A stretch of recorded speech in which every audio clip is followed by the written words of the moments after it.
Hello everyone, welcome back to my YouTube channel Mane Aduge 18. ನಾನು ಇವತ್ತು ಮಾಡ್ತಿರೋ ರೆಸಿಪಿ ಪನ್ನೀರ್ ಮಸಾಲ ಮಾಡ್ತಾಯಿದ್ದೀನಿ. ಇದನ್ನು ಇವಾಗ ಹೇಗೆ ಮಾಡೋದು ಅಂತ ಹೇಳ್ತೀನಿ.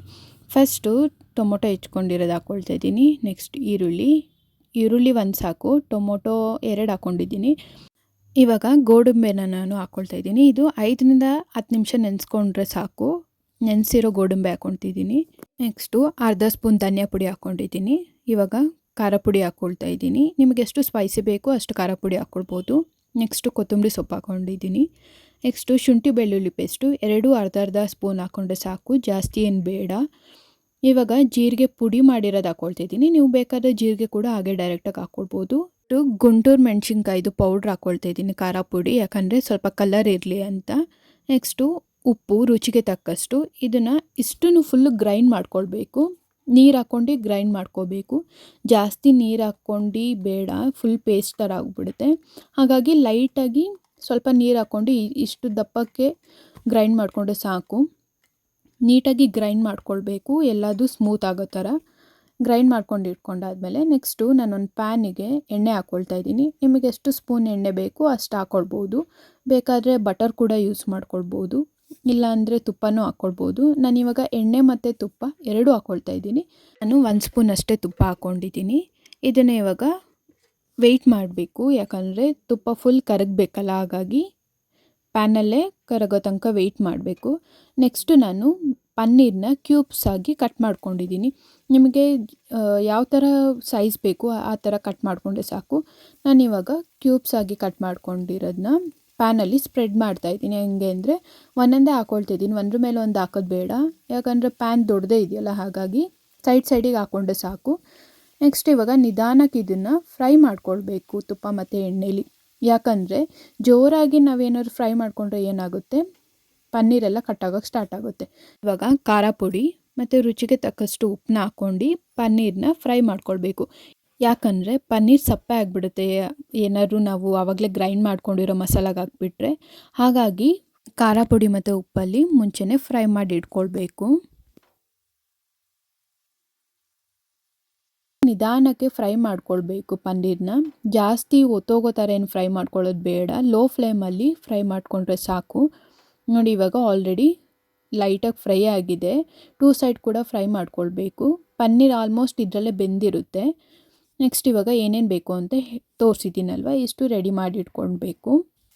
ಇವಾಗ ಅದೇ ಪ್ಯಾನಲ್ಲಿ ಮುಂಚೆ ನಾನು ಪನ್ನೀರನ್ನ ಫ್ರೈ ಮಾಡ್ಕೊಂಡಿದ್ನಲ್ಲ, ಅದೇ ಪ್ಯಾನಿಗೆ ಒಂದು ಚಕ್ಕೆ, ಲವಂಗ, ಏಲಕ್ಕಿ ಮತ್ತು ಎಲೆ ಕೂಡ ಹಾಕ್ಕೊಂಡು ಫ್ರೈ ಮಾಡ್ಕೊಂಡಿದ್ದೀನಿ. ನೆಕ್ಸ್ಟು ಸಣ್ಣದಾಗಿ ಹೆಚ್ಚಿಟ್ಕೊಂಡಿರೋ ಅಂಥ ಈರುಳ್ಳಿ ಹಾಕ್ಕೊಳ್ತಾ ಇದ್ದೀನಿ. 1 ಈರುಳ್ಳಿ ಹಾಕ್ಕೊಂಡ್ರೆ ಸಾಕು, ಮೀಡಿಯಮ್ ಸೈಜ್ದು. ಸಣ್ಣದಾಗಿ ಕಟ್ ಮಾಡಿಕೊಂಡ್ರೆ ಸಾಕು, ಉದ್ದುದಾದರೆ ಚೆನ್ನಾಗಿರಲ್ಲ ಟೇಸ್ಟ್ ತಿನ್ನೋಕ್ಕೆ ಪನ್ನೀರ್ ಜೊತೆಗೆ. ಹಾಗಾಗಿ ಸಣ್ಣದಾಗಿ ಚಾಪ್ಸ್ ಮಾಡ್ಕೊಂಡಿರೋ ಈರುಳ್ಳಿನ ಫ್ರೈ ಮಾಡ್ಕೊಳ್ತಾ ಇದ್ದೀನಿ. ಲೋ ಫ್ಲೇಮಲ್ಲೇ ಫ್ರೈ ಮಾಡಿಕೊಂಡ್ರೆ ಸಾಕು. ಇವಾಗ ಗ್ರೀನ್ ಚಿಲ್ಲಿ ಹಾಕ್ಕೊಳ್ತಾ ಇದ್ದೀನಿ. ರೌಂಡಾಗಾದ್ರು ಕಟ್ ಮಾಡ್ಕೊಳ್ಬೋದು, ಇಲ್ಲಾಂದರೆ ಉದ್ದುದ್ದನಾದ್ರು ಕಟ್ ಮಾಡ್ಕೊಳ್ಬೋದು. ಗ್ರೀನ್ ಚಿಲ್ಲಿನ ನಿಮಗೆ ಹೇಗೆ ಬೇಕು ಹಾಗೆ ಕಟ್ ಮಾಡ್ಕೊಂಡು ಫ್ರೈ ಮಾಡ್ಕೊಳ್ಳಿ ಈರುಳ್ಳಿ ಜೊತೆಗೇ. ನಿಮಗೇನೋ ಜಾಸ್ತಿ ಸ್ಪೈಸಿ ಬೇಕು ಅಂತ ಅನಿಸಿದರೆ ಇನ್ನೂ ಕೂಡ ಹಾಕ್ಕೊಳ್ಬೋದು ಮೆಣಸಿನ್ಕಾಯಿನ. ನೆಕ್ಸ್ಟು ಅರಿಶಿನ ಪುಡಿ ಹಾಕ್ಕೊಳ್ತಿದ್ದೀನಿ. ನೆಕ್ಸ್ಟು ಗುಂಟೂರು ಮೆಣಸಿನ್ಕಾಯಿ ಪೌಡರು ಕಲರ್ಗೋಸ್ಕರ. ನೆಕ್ಸ್ಟು ಅಚ್ಕಾರದ ಪುಡಿ ಖಾರಕ್ಕೋಸ್ಕರ ಹಾಕ್ಕೊಂಡು ನೆಕ್ಸ್ಟು ಇಷ್ಟನ್ನು ಫ್ರೈ ಮಾಡ್ಕೊಳ್ತಿದ್ದೀನಿ. ನೀರು ಮಸಾಲ ಸ್ವಲ್ಪ ಕಲರ್ ಬರಲಿ ಅಂತ ಕಲರ್ ಪೌಡರ್ ಏನು ಹಾಕೋದೇನು ಬೇಡ. ಗುಂಟೂರು ಮೆಣಸಿನ್ಕಾಯ್ದು ಕಲರ್ ಇರುತ್ತೆ ಆಲ್ರೆಡಿ, ಸೊ ಅದೇ ಖಾರ ಪುಡಿ ಹಾಕ್ಕೊಂಡ್ರೆ ಸಾಕು, ನಿಮಗೆ ಅದೇ ಕಲರ್ ಕೂಡ ಕೊಡುತ್ತೆ. ಎಕ್ಸ್ಟ್ರಾ ಕಲರಿಂಗ್ ಏನು ಹಾಕೋದೇನು ಬೇಡ. ಇಷ್ಟನ್ನು ಇವಾಗ ಫ್ರೈ ಮಾಡ್ಕೊಳ್ತಾ ಇದ್ದೀನಿ ನೀಟಾಗಿ ಲೋ ಫ್ಲೇಮಲ್ಲೇ. ಇಷ್ಟೆಲ್ಲ ಆದಮೇಲೆ ಒಂದು ಚಿಕ್ಕ ಲೋಟದಲ್ಲಿ ನಾನು ಬಿಸಿನೀರನ್ನ ಕಾಯಿಸಿಟ್ಕೊಂಡಿರೋದನ್ನ ಹಾಕ್ತಾಯಿದ್ದೀನಿ. ಜಾಸ್ತಿ ದೊಡ್ಡ ಲೋಟದ ನೀರೇನು ಬೇಡ, ಒಂದು ಸ್ಮಾಲ್ ಲೋಟ ಹಾಕಿದರೆ ಸಾಕು. ಮುಂಚೆನೇ ಬಿಸಿನೀರನ್ನ ಕಾಯಿಸಿಟ್ಕೊಂಡ್ರೆ ಬೇಗ ಅಡುಗೆ ಕೂಡ ಆಗುತ್ತೆ, ಹಾಗಾಗಿ ಬಿಸಿನೀರನ್ನ ಹಾಕ್ತಾಯಿದ್ದೀನಿ. ಇವಾಗ ಕುದಿಯೋ ತನಕ ವೆಯ್ಟ್ ಮಾಡಬೇಕು. ಒಂದು 5 ನಿಮಿಷ ಆದರೆ ಸಾಕು, ಆಲ್ರೆಡಿ ಕುದಿಯೋಕ್ಕೆ ಸ್ಟಾರ್ಟ್ ಆಗುತ್ತೆ. ನೋಡ್ತಾ ಇದ್ದೀರಲ್ಲ, ಕುದೀತಾ ಇದೆ. ಇವಾಗ ನೆಕ್ಸ್ಟ್ ಏನು ಮಾಡಬೇಕು ಅಂದರೆ, ಆವಾಗಲೇ ಗ್ರೈಂಡ್ ಮಾಡ್ಕೊಂಡಿದ್ನಲ್ಲ ಅಷ್ಟೂ ಈರುಳ್ಳಿ ಟೊಮೊಟೊ ಎಲ್ಲ ಗ್ರೈಂಡ್ ಮಾಡ್ಕೊಂಡಿದ್ದನ್ನ ಈ ಮಸಾಲಾಗೆ ಹಾಕ್ತಾಯಿದ್ದೀನಿ. ನೀರೇನೋ ಎಕ್ಸ್ಟ್ರಾ ಹಾಕೋದು ಬೇಡ. ಫಸ್ಟು ಏನೇನು ರುಬ್ಕೊಂಡಿದ್ದೀವಿ ಅದನ್ನು ಈ ಮಸಾಲಾಗೆ ಆ್ಯಡ್ ಮಾಡಿದರೆ ಸಾಕು. ಆ್ಯಡ್ ಮಾಡ್ಕೊಂಡ್ಮೇಲೆ 2 ಕೂಡ ನೀಟಾಗಿ ಮಿಕ್ಸ್ ಆಗಬೇಕು. ಆ ಥರ ನಿಧಾನಕ್ಕೆ ಮಿಕ್ಸ್ ಮಾಡಿಕೊಂಡ್ರೆ ಸಾಕು. ಲೋ ಫ್ಲೇಮಲ್ಲೇ ಇರಲಿ, ಜಾಸ್ತಿ ಹೈ ಫ್ಲೇಮ್ ಮಾಡೋದು ಬೇಡ. ಲೋ ಫ್ಲೇಮಲ್ಲೇ ಈ ಥರ ನಿಧಾನಕ್ಕೆ ನೀಟಾಗಿ ಮಿಕ್ಸ್ ಮಾಡ್ಕೊಳ್ಬೇಕು. ಇವಾಗ ಮಿಕ್ಸ್ ಮಾಡ್ಕೊಂಡ್ಮೇಲೆ ರುಚಿಗೆ ತಕ್ಕಷ್ಟು ಉಪ್ಪು ಹಾಕ್ಕೊಳ್ತಾ ಇದ್ದೀನಿ. ನಿಮ್ಗೆ ಜಾಸ್ತಿ ಉಪ್ಪು ಬೇಡ ಅನಿಸುತ್ತೆ, ಯಾಕಂದರೆ ಆಲ್ರೆಡಿ ನಾವು ಎಲ್ಲದಕ್ಕೂ ಉಪ್ಪು ಹಾಕ್ಕೊಂಡಿದ್ದೀವಲ್ಲ, ಹಾಗಾಗಿ ಸ್ವಲ್ಪ ಉಪ್ಪು ಹಾಕ್ಕೊಂಡ್ರೆ ಸಾಕು. ನೆಕ್ಸ್ಟು ಇವಾಗ ಸಕ್ಕರೆ ಪುಡಿ ಮಾಡ್ಕೊಂಡಿದ್ದೀನಿ ನಾನು ಆಲ್ರೆಡಿ. ಆ ಸಕ್ಕರೆ ಪುಡಿನ ಹಾಕ್ಕೊಳ್ತಾ ಇದ್ದೀನಿ. ಲೈಟಾಗಿ ಸ್ವಲ್ಪ ಸ್ವೀಟ್ನೆಸ್ ಇದ್ದರೆ ಚೆನ್ನಾಗಿರುತ್ತೆ ಪನ್ನೀರ್ ಮಸಾಲಕ್ಕೆ. ನೀವೆಲ್ಲ ರೆಸ್ಟೋರೆಂಟಲ್ಲೆಲ್ಲ ಟ್ರೈ ಮಾಡಿದಾಗ ಗೊತ್ತಾಗುತ್ತಲ್ವ, ಸ್ವಲ್ಪ ಸ್ವೀಟ್ನೆಸ್ ಇದ್ದೇ ಇರುತ್ತೆ ಪನ್ನೀರ್ ಮಸಾಲದಲ್ಲಿ. ಸೊ ಹಾಗಾಗಿ ಸಕ್ಕರೆ ಪುಡಿನ ಹಾಕ್ಕೊಳ್ತಾ ಇದ್ದೀನಿ. ಇವಾಗ ಕುದೀತಾ ಇದೆ. ಎರಡು ಮಿಕ್ಸ್ ಮಾಡಾದ್ಮೇಲೆ ಉಪ್ಪು ಸಕ್ಕರೆ ಎಲ್ಲ ಮಿಕ್ಸ್ ಮಾಡಾದ್ಮೇಲೆ ಇವಾಗ ಆಲ್ರೆಡಿ ಕುದೀತಾ ಇದೆ. ಕುದೀತಾ ಇರೋದಕ್ಕೆ ಒಂದು ಚಿಕ್ಕ ಗ್ಲಾಸಲ್ಲಿ ಬಿಸಿನೀರು ಕಾಯಿಸ್ಕೊಂಡಿದ್ದೆ ಅಂತ ಹೇಳಿದ್ನಲ್ಲ ಆಲ್ರೆಡಿ, ಅದೇ ಬಿಸಿನೀರು ಕೂಡ ಮತ್ತೆ ನಾನು ಒಂದು ಸ್ಮಾಲ್ ಗ್ಲಾಸಲ್ಲಿ ಎಕ್ಸ್ಟ್ರಾ ಆ್ಯಡ್ ಮಾಡ್ತಾಯಿದ್ದೀನಿ. ಆ್ಯಡ್ ಮಾಡಾದ್ಮೇಲೆ ಮತ್ತೊಂದು ಸಲ ನೀಟಾಗಿ ಮಿಕ್ಸ್ ಮಾಡ್ಕೊಳ್ಬೇಕು. ಮಿಕ್ಸ್ ಮಾಡ್ಕೊಂಡ್ಮೇಲೆ ಲಿಡ್ನ ಕ್ಲೋಸ್ ಮಾಡ್ತಾಯಿದ್ದೀನಿ, ಯಾಕಂದರೆ ಇನ್ನೊಂದು ಸ್ವಲ್ಪ ನೀಟಾಗಿ ಕುದೀಲಿ ಅಂತ. ಅದ್ರ ಸ್ಪೈಸಿ ಎಲ್ಲ ಹಾಕಿರೋದೆಲ್ಲ ನೀಟಾಗಿ ಕುದಿಬೇಕಲ್ವ, ಹಾಗಾಗಿ ಕುದೀತಾ ಇದೆ ನೋಡಿ. ನಿಧಾನಕ್ಕೆ ಲೋ ಫ್ಲೇಮಲ್ಲೇ ಕುದಿಸ್ಕೊಂಡ್ರೆ ಸಾಕು. ಜಾಸ್ತಿ ಹೈ ಫ್ಲೇಮ್ ಮಾಡಿ ಪ್ಯಾನೆಲ್ಲ ಒತ್ತೋಗೋ ಥರ ಏನು ಮಾಡ್ಕೊಳ್ಳೋದು ಬೇಡ. ಇವಾಗ ಮಸಾಲ ಫುಲ್ಲೆಲ್ಲ ರೆಡಿಯಾಗಿದೆ. ಮಸಾಲ ಸ್ವಲ್ಪ ಗಟ್ಟಿ ಅನಿಸಿದ ಮೇಲೆ ಪನ್ನೀರನ್ನ ಆ್ಯಡ್ ಮಾಡ್ಕೊಳ್ಬೇಕು. ನಾನು ಆವಾಗಲೇ ಫ್ರೈ ಮಾಡ್ಕೊಂಡಿದ್ನಲ್ಲ ಪನ್ನೀರನ್ನ, ಖಾರ ಪುಡಿ ಉಪ್ಪು ಹಾಕ್ಕೊಂಡು. ಇವಾಗ ಅದೇ ಕ್ಯೂಬ್ಸ್ನ ಮಸಾಲಕ್ಕೆ ಆ್ಯಡ್ ಮಾಡ್ಕೊಳ್ತಾ ಇದ್ದೀನಿ.